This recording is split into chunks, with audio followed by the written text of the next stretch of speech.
What's up mga kupal? Syempre Sunday ngayon, papapak na naman tayo ng lechon, alright? Ang sarap!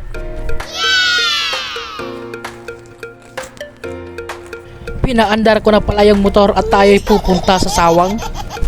Ayun, may nakita tayong lechon. Ayan, ang laki ng ulo, kupal. Sige ate, timbangin na yan, alright? Gagi ang mahal.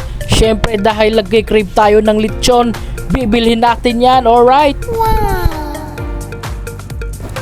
Sa mga oras ganyan ay tinatawaran natin si ate, pero ayaw talaga magpatawad. O sige, bilhin na natin yan. Sige ate, balot mo na yan. Wow! Ayan yan, pinagmamasdan natin yung ulo ng lechon. Grabe, napakalutong nito. Ang sarap tingnan. Wow! King na, ngumingiti pa oh. Ayan nga, tinatagtad ni kuya yung katawan ng lechon.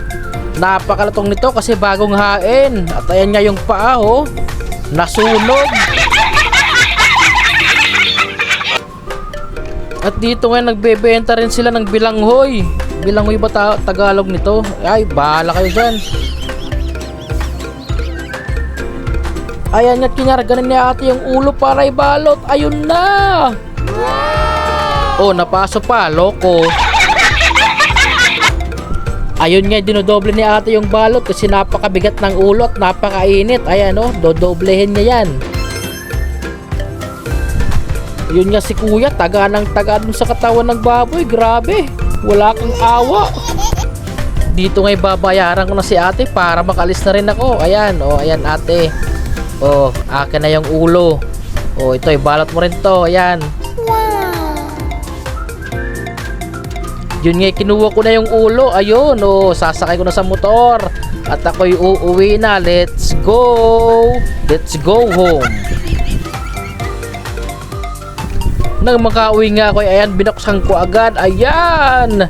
Nanggigigil ako sa'yo kanina pa. Pakurot nga ako. Ayan. Pakurot. Okay, first bite. Ang sarap mo, Pia! Yun nga, kinurot ko ulit. Ayan, pakurot ulit ako. Ayan. Ang sarap talaga. Grabe. Alright. O, paano? Hanggang dito na lang tayo. Hanggang sa muling pagkikita. Paalam!